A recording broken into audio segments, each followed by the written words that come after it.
There is another alleged blue whale suicide that's been reported, and this time in Pondicherry. A first-year student in Pondicherry allegedly committed suicide at the campus. The MBA student was found hanging from a tree inside the campus. Messages on his phone repeatedly show that he was perhaps playing the blue whale game. The student is from Assam. More than 130 deaths have been linked to the blue whale challenge globally, and in this case, what initial investigations reveal that the youngster was perhaps also playing a blue whale game. On what basis? Joining me now on the Broadcasters India Today is Pramod Madhav. Pramod, on what basis are the police saying that this is perhaps linked to the blue whale challenge?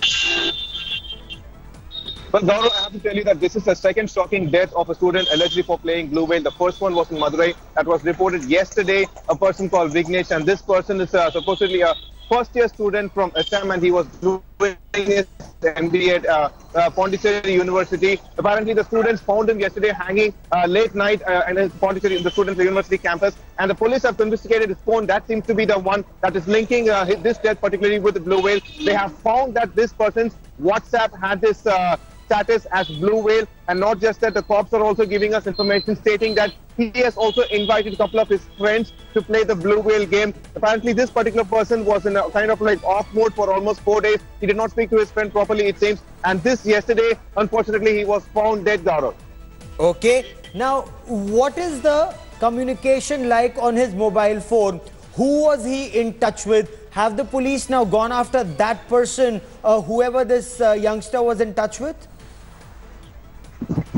But the issue is this way: the cops, they are not completely equipped to handle such a kind of like social media psycho war, because like they have to be more aware of how WhatsApp and how other social media network, how these things spread. Now, for instance, they couldn't even identify if they're like, for instance, yesterday an admin was arrested in Russia because of this blue whale game, but still they don't know how this game is prevailing. For now, we've come to know that one of the tasks for the players of blue whale game is that they're supposed to invite their close friends, and like they have to spread it that way, it seems. So the game is almost turning into an automation mode. Now that seems to be the problem right now, because the cops does not know how to control it one way. So that is the reason this is the second phone they have gotten in their hand. The first one is that of Vignesh, and they're trying to use get the help of cyber analysts and trying to break down this game, Gaurav.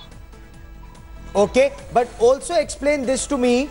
Have the police been able to find out who else was he in touch with? Because if this is supposed to go viral this way, that he connects others to the blue whale challenge, are the police able to reach out to others he may have been in touch with? Because his mobile phone perhaps will be a goldmine of information.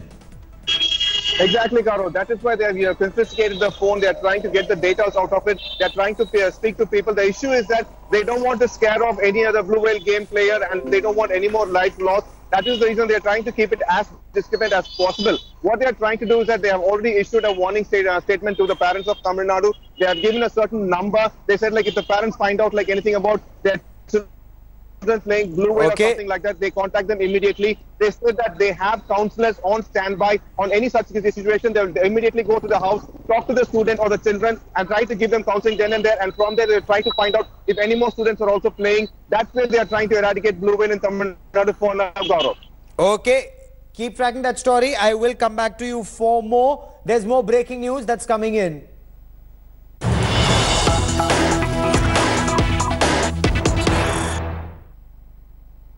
TTV Dinakaran has issued a warning to AIADMK functionaries not to attend the General Council to be held on the 12th of September. He said that disciplinary and legal action will be taken against anyone who attends the General Council meeting called by the EPS-OPS faction, the E. Palaniswamy and the O. Paneerselvam faction of the AIADMK. They've decided to convene a General Council on the 12th of September. The aim that sources within the AIADMK are telling India Today is perhaps to evict Sasikala and the Manargudi clan from the AIADMK.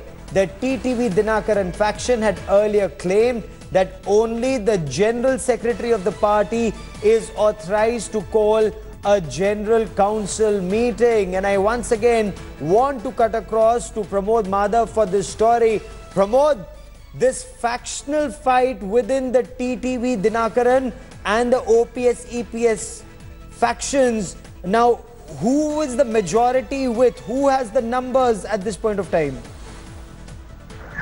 At this point of night, we could exactly say that OPS has 10 MLAs on his side, and TTV Dinakaran has already showed that he has 22 MLAs on his side. But beware, he has also said that he has more sleeper cells inside the party. Based on the previous event that this EPS called in for at the secretariat, we could find out close to 77 MLAs have attended the meeting that occurred in the secretariat last week, which means he could garner a maximum of 77 MLAs. But we also don't know how much of that is the sleeper cells that is TTV Dinakaran is calling in for. But right now we know that Chief Minister Epaddy K. Palaniswamy is trying to meet the MLAs batch after batch. Yesterday he met almost 19 MLAs at his residence. Today also he is expected to meet almost 12 MLAs at his residence, all to garner their support for the September 12th General Council meeting. But the issue is that TTV Dinakaran now issuing a statement claiming that if anybody attends that kind of meeting, it is not just illegal, but he'll also take disciplinary actions from the party side on it. Is also causing a kind of trouble to them, because General Council meeting is only to be called in by the General Secretary and not by the office bearers. There is this discrepancy. That is why he's also on this from TTV side.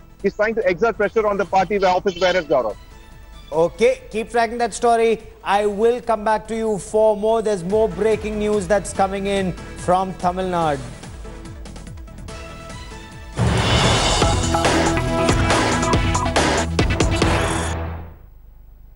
As the chorus grows for floor test in Tamil Nadu, the Madras High Court will hear a PIL seeking a direction to Governor Vidyasagar Rao to conduct a floor test in the assembly. I want to cut across to India Today's Priyamvada for more on this story. Priyamvada, especially with this factionalism and several MLAs being kept at a resort, who's filed the PIL? What are their prayers? Well, this has been filed by an advocate, and he has said that Tamil Nadu is facing an absolute instability. The government is not functioning. There is a lot of confusion within the AIADMK, and there needs to be a solution. And the solution could come only if there is a floor test that is conducted, which the governor has been evading for quite some time now, despite the pressure from the opposition parties.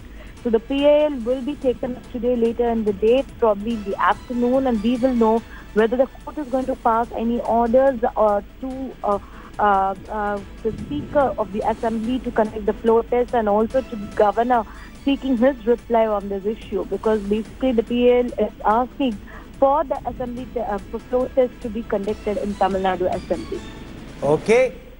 Part tussle in Tamil Nadu shows no sign of ebbing. Now there's a DMK delegation and then other opposition party members. They've approached President Ramnath Kovind. They're also seeking a floor test in Tamil Nadu. The delegation requested the president to direct Governor Vidyasagar Rao to convene a special session for a floor test after 19 AIADMK MLAs withdrew their support to the E. Palaniswamy dispensation. The delegation included CPIM General Secretary Sitaram Yechuri, CPI's National Secretary D. Raja, and Congress's Anand Sharma. TTV Dinakaran loyalists are still at the Pondicherry resort. Joining me right now is the DMK Member of Parliament, Mr. Tiruchi Siva. Sir, you've met with the President today. You've made a petition that there should be a floor test in Tamil Nadu Assembly for the current government to try and prove its majority. What was the response of the President?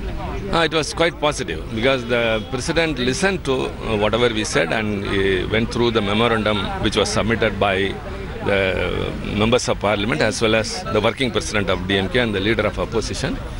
And he said, yes, the concern of the welfare of the state and the health of democracy should be upheld at the cost of anything.